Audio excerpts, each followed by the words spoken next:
Yes student, hope आप लोगों को ना प्राइवेट इनकम और पर्सनल इनकम की टेंशन खत्म हो गई होगी।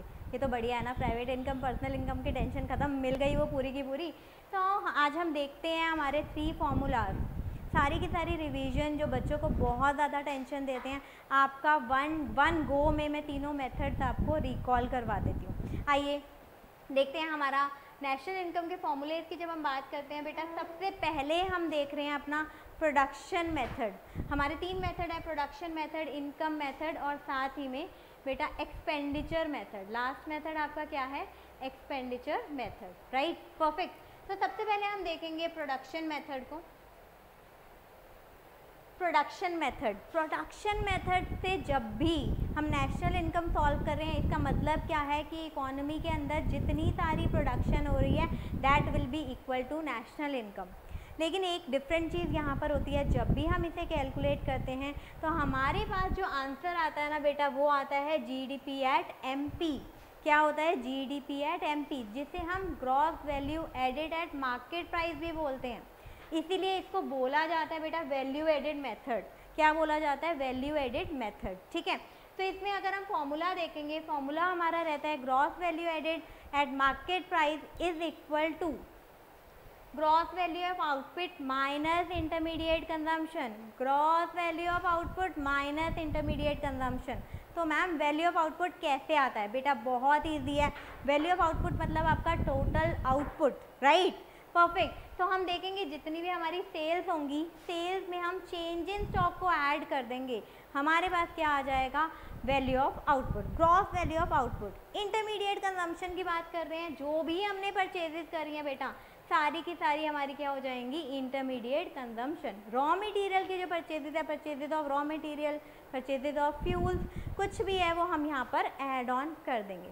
एक आपके लिए यहाँ स्पेशल पॉइंट मैं लेके आ रही हूँ, बहुत सारे बच्चे भूल जाते हैं। क्या है वो स्पेशल पॉइंट? अगर हमें डोमेस्टिक सेल्स गिवन होंगी बेटा, तो आपको एक्सपोर्ट साथ में ऐड कर देने हैं।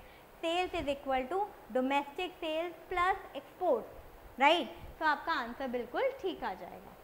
नेक्स्ट, अगर हमें डोमेस्टिक परचेजेस गिवन है, मतलब अपनी कंट्री की परचेजेस हैं, साथ में इंपोर्ट्स को भी ऐड कर दो, तो हमारी टोटल इंटरमीडिएट कंजम्पशन आ जाएगी, that is equal to domestic purchases plus imports. किसी को कोई डाउट है तो प्लीज़ आप पूछ सकते हैं, राइट।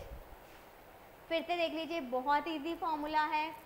जीवी एट एमपी आपको कैलकुलेट करना है, जिसमें फॉर्मूला क्या रहता है? VO minus IC, that is value of output minus intermediate consumption, जिसको हम कैलकुलेट कैसे करते हैं? Sales plus change in stock से, और साथ में इंटरमीडिएट कंजम्पशन जितनी भी हमने परचेजेस करी होती हैं वो, राइट। और ये पॉइंट ज़रूर याद रखिएगा, डोमेस्टिक सेल्स कैसे हमें एक्सपोर्ट के साथ ऐड ऑन करनी है ताकि हमारे पास में टोटल सेल्स आ जाए, right, perfect.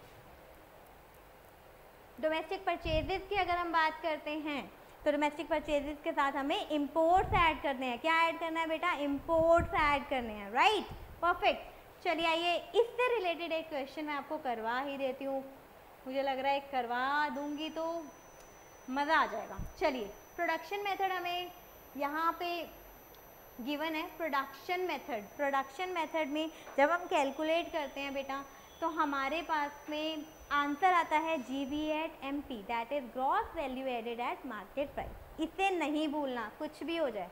Gross value added at market price, जिसका फॉर्मूला क्या है बेटा?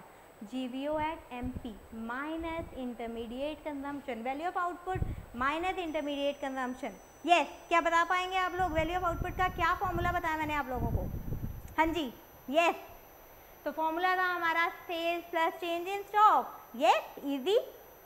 लेकिन ध्यान रखिएगा, डोमेस्टिक सेल्स प्लस एक्सपोर्ट ज़रूर करना है अगर क्वेश्चन में गिवन है। इस क्वेश्चन में हमें गिवन है, साथ में चेंज इन स्टॉक ऐड कर देंगे। तो आइए अपनी फिगर्स को देखते हैं।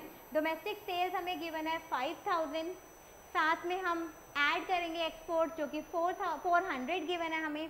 और चेंज इन स्टॉक का फॉर्मूला क्या होता है मेरे प्यारे बच्चों? भूलना मत, चेंज इन स्टॉक का फॉर्मूला होता है closing stock minus opening stock. उल्टा नहीं करना, क्लोजिंग माइनस ओपनिंग, राइट। तो क्लोजिंग स्टॉक हमें गिवन है 100 का, 100 गिवन है। ओपनिंग स्टॉक हमें गिवन है 200। तो हमारा final answer change in stock क्या आ जाएगा? दैट इज -100 बेटा, राइट। 5400 प्लस करना है, लेकिन आंसर क्या है -100, तो बेटा क्या करोगे, आंसर आ जाएगा 5300 लाख। परफेक्ट। नेक्स्ट, अब ये हमारा वैल्यू ऑफ आउटपुट आ गया है। अब हमें चाहिए इंटरमीडिएट कंजम्पशन। इंटरमीडिएट कंजम्पशन बेटा एक बार ज़रा देखो, इस क्वेश्चन में ना आपको गिवन है purchase of raw material. Purchase of raw material पूरा का पूरा गिवन है 1000, साथ ही में आपको दिया इंपोर्ट भी। अगर आपको डोमेस्टिक परचेजेस नहीं गिवन है, ओवरऑल टोटल परचेजेस गिवन है, इट मीन्स टोटल परचेजेस जब गिवन है तो आपको इंपोर्ट्स को क्या करना है बेटा, इंपोर्ट्स को आपने इग्नोर करना है बेटा। और साथ ही में आपको गिवन है परचेज ऑफ मशीनरी, ये रॉ मटेरियल की परचेजेस है बेटा, इंटरमीडिएट कंजम्पशन, तो मशीनरी वाला भी हम कंसिडर नहीं करेंगे, राइट। परफेक्ट। ओके, तो आइए देखिए अपने आंसर की तरफ मूव करते हैं। 5300 हमारा ऑलरेडी आंसर आ चुका है बेटा। इंटरमीडिएट कंजम्पशन हमारे पास आ गई 1000 की, तो हमारा GVAT MP कितना निकल गया बेटा, 5300 माइनस 1000, तो आंसर क्या आ गया 4300 लाख। अब बेटा बहुत इंपॉर्टेंट चीज़ यहाँ पर है आपके लिए, अगर GVAT MP आ गया तो मैंने निकाल दिया 4300, हमारा फाइनल आंसर भी आ गया बेटा। लेकिन अगर क्वेश्चन मुझसे पूछ लेता कि नेशनल इनकम निकालो, तो आपने कन्वर्जन को अप्लाई करना है, उसे नहीं भूलना, राइट। वो बहुत इंपॉर्टेंट रहेगा, राइट। परफेक्ट। आई होप आप लोगों को कन्वर्जन के फॉर्मूलाज आते हैं, राइट। चलिए अब हम मूव ऑन कर रहे हैं अपने नेक्स्ट फॉर्मूला की तरफ। उससे पहले आप लोग प्लीज़ नोट डाउन कर लीजिए। इनकम मेथड हम स्टार्ट करेंगे, इससे पहले आप अपना प्रोडक्शन मेथड को एक बार अच्छे से नोट डाउन कर लीजिए, राइट।